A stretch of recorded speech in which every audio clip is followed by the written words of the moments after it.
This is Evan Burfield, and you are watching Tech Cocktail.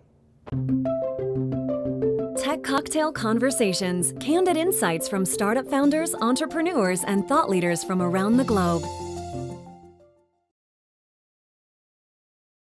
You know, DC has the potential to be an unbelievable startup community.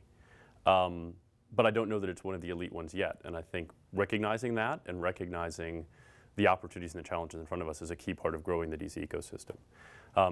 When I think of a really elite tech ecosystem, I think of kind of a place that has a really clear, understandable brand, right? When you think of the Valley, you immediately think about consumer internet type stuff and social media and innovation in that regard, right? And DC doesn't necessarily have that brand in the same sense yet. Here at Tech Cocktail Week and the Downtown Project, it's been interesting to me to kind of test that with a lot of different people from around the country. And I have actually come to the conclusion that Cincinnati has a clearer brand in a lot of places than DC does.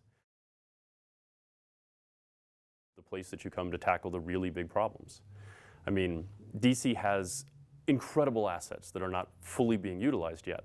So it has this nexus of relationships, right? Every major corporation, every government agency, every NGO in the world of any kind of substance has a connection and a presence right into DC. And figuring out how we can tap into that in terms of building our startup ecosystem is huge. In the same way, we have unbelievable domain expertise in education and health, in energy efficiency, in government, and national security, and cybersecurity. But that domain expertise is often really disconnected from the startup community itself. And so to me, the big opportunity for us is making it really clear to everyone in the country that we're about big problems, but we're not about solving them in the classic government way, we're about solving them through startup innovation.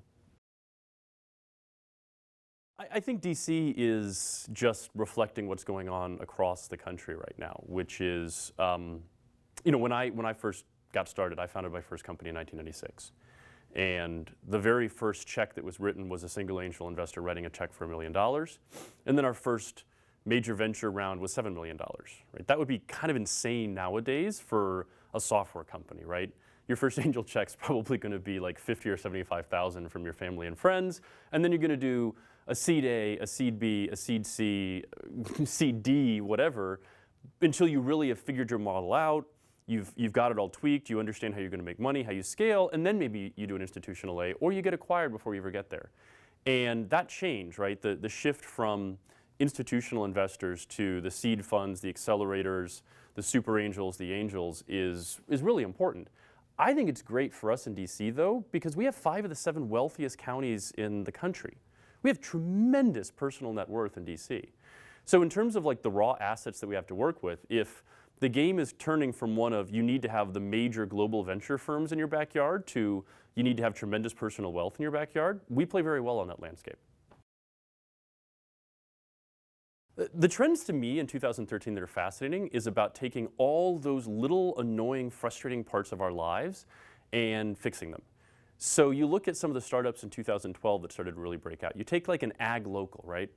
Well, this is a really interesting little process. It's just that question of, I go to the farmer's market all the time, and I think to myself, you know, I like the fact that I'm buying beef that was theoretically raised in a, you know, tender, loving, kind, caring way, but I don't really know that it was. And they actually solve that problem for me, right? So I can actually crowdsource the fact that, yeah, somebody visited this farm, and it actually is treated well, and the beef's tasty, right?